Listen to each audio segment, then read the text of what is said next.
Yo, what's going on, Dragon Ballers? Welcome back to another discussion video. Today, I want to share with you guys my set 12 wish list coming up for Dragon Ball Super. It's December 1st. It's Christmas month. I think we can get a little wishy here. I think we can go for a little bit of a Santa wish list for set 12. We're not getting set 12 until January, which I think is a good thing because, you know, obviously we're in the middle of a pandemic right now, so we don't have an overabundance for new cards, at least if you don't have a locals to go to right now or if you're not playing any of the online tournaments. But still, it's super exciting to look forward to the new cards. In this video, I'm going to share with you guys what I really want to see in set 12. We haven't seen a single thing for set 12 yet, so we really have pretty much no idea what we're getting. But this video has what I want for set 12, as well as some like reasonings and evidence as to why I think we might get these particular things. I could be 100% wrong though. Also, I do want to preface this, guys, this is just my opinion. This is what I want for set 12, but of course I want to hear what you guys want for set 12 down in the comments below. Let me know. Let's speculate. Let's theory craft. Again though, I am going to give some evidence as to why I think this might be the direction we go in set 12, but I guess we'll have to wait and see, right? So if you are new here, definitely subscribe, hit that bell so you don't miss a video.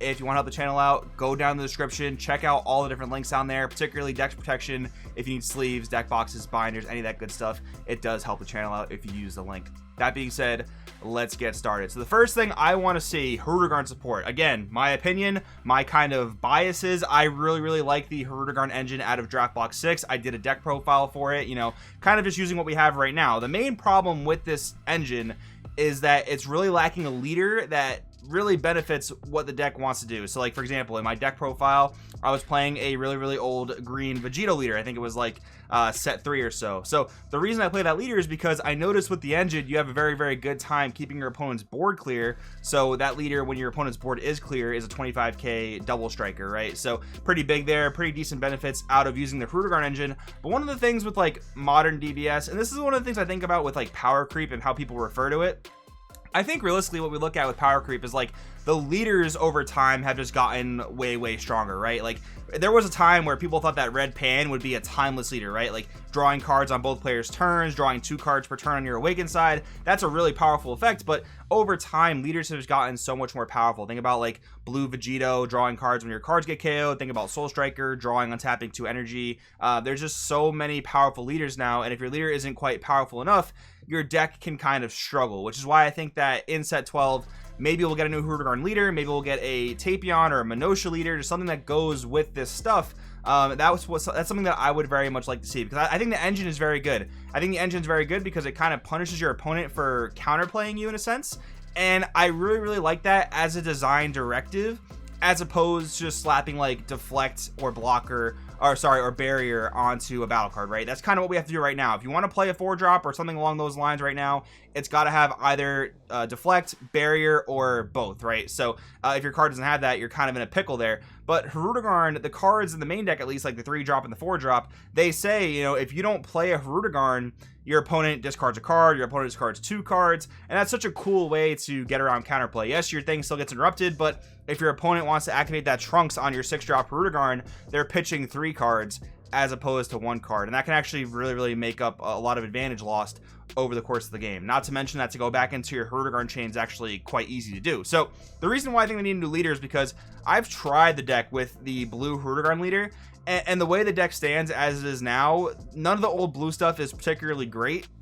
It's pretty much all the new green stuff that allows you to just repeat the chain over and over again, but that stuff all needs green energy. So playing a blue leader where you might even want to play like blue-green is a little risky because the deck space is so tight, because the engine's so big, that playing blue-green is pretty tough, to be honest. Like I can't justify playing more blue-green cards than just the reoccurring Nightmare already, especially because you want to play Sealed Music Box on 1, you want to use its effect the next turn, play a Unison on either turn 1 or turn 2 as well. So you have 3 energy you want to use in the first 2 turns. That doesn't necessarily leave you room for a multicolor, right? The other problem too is if you play green but not a green leader, you can't play Dormant Potential Unleashed, which of course we know is a pretty strong staple in green decks. You know, having that floodgate of some sort is very powerful. Another reason why I want there to be a green Phantom Demon leader of some sort is because I want to be able to play Colossal Malice Hirudegarn.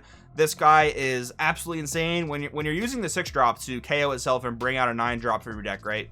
You're going to want to bring out Reoccurring Nightmare first thing, of course, because it's a really powerful card. You block with it, your opponent loses a card, it has recursion from the drop area, but it has unique. And another thing I noticed with the deck is that you can redo the chain many times throughout the game. Usually 2 to 3 times throughout the game you can redo the chain, right? So with that being the case, you can't spam Reoccurring Nightmare because it has that unique. So being able to play Colossal Malice is great because when it's played, you still get the ability to top deck a battle card and a card in your opponent's hand. That's really, really powerful.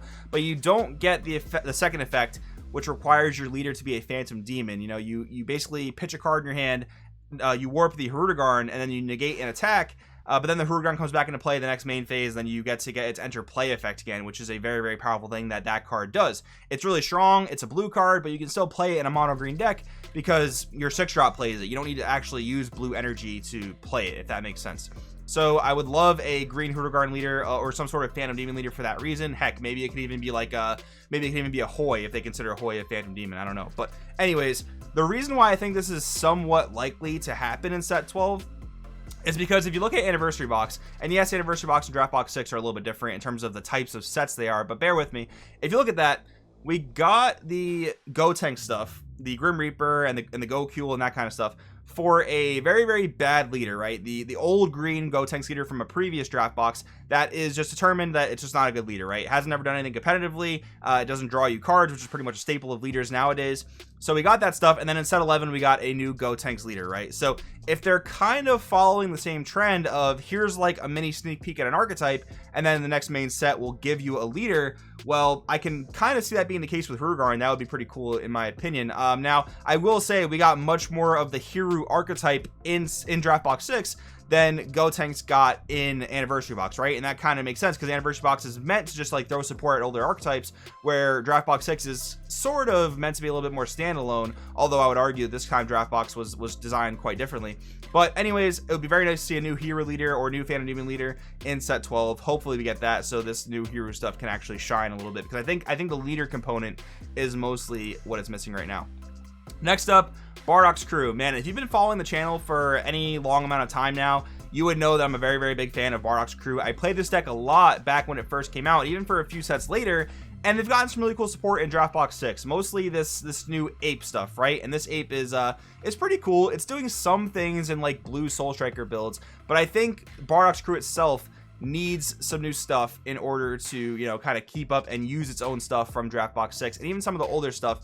And again, that kind of comes in the way of a new leader. Now, I've been saying this since Raiders Warcry has been a card that I've just kind of been predicting we're going to get a blue-yellow Bardock's Crew leader at some point. I honestly thought we would get it before this time. I mean, at this point, Draft Box 4 has been out for over a year now. Maybe it's been like a year and a half, roughly. And what's crazy is we haven't gotten that blue-yellow leader yet. What I honestly think is, in my heart of hearts, I kind of think that, you know, they probably had a blue-yellow Bardock's Crew leader in the works, but with the way Surge went in set 9, they probably had to pull it back because Surge just seemed to be a little bit too powerful. Like, don't get me wrong, there are plenty of Surge leaders that are just pretty much unplayable because they don't draw any cards at all on either side of the leader, or they don't, I guess, plus an advantage. But, you know, Piccolo and Surge Goku, they had to be errated because they were just way too powerful, right? So if you print a multicolor leader that's way too strong, it's probably going to warp the format due to its having multiple colors and just, you know, being a relatively strong leader. So maybe what we'll get is like a yellow Bardock's Crew leader. I don't know. I actually think that'll be really, really cool. And that'll actually segue nicely into my next thing, which we'll talk about in a minute. But the point is, Raiders Warcry not currently usable with the current Bardock's Crew leader, which is strange because it is a Bardock's Crew card. So that does lead me to believe that we will eventually get a yellow, maybe a blue-yellow Bardock's Crew leader if they find like the perfect way to balance it. Honestly, the easier way to do it is probably just going to be to get a yellow Bardock's Crew leader out there, not necessarily have to worry about balancing a blue-yellow leader so much. They probably should just never print a Surge leader ever again, if I'm being totally honest. But anyways, you have this card, Bardock Legends Origin, an amazing, amazing card for Bardock's Crew, but the leader is just so not worth playing that it makes that card unplayable by default because it's tied to a Bardock's Crew leader, which is a little bit unfortunate. Another minor reason I thought we would get a blue-yellow Bardock's Crew leader is because this Bardock Surge of Inspiration is actually a Bardock's Crew himself, which I actually did not even know until I started doing the research for this video. I didn't even realize he was a Bardock's Crew because that's never been like a relevant tag on that card. But he is one of those. He does help Surge leaders awaken, which is really cool. But regardless, I hope we get a new yellow Bardock's Crew leader going into set 12. That kind of brings me to my next thing, is that overall, yellow just needs some sort of buff. Yellow has not done anything competitively since set 10. Gotenks was topping a decently fair amount. A lot of the really good players are playing it though, so that I think that kind of skews the results just a little bit. But in set 11, anything yellow that isn't called Sin Shenron has pretty much been doing nothing, which I think is a little bit unfortunate. I think Garlic Jr. is really cool as an archetype and a deck. I think that the new expansion Garlic actually makes it a lot better, but it is very restrictive on its curve, as in if you don't hit the curve for Garlic Jr., you're in a pretty rough spot there. You're going to be playing a very slow game.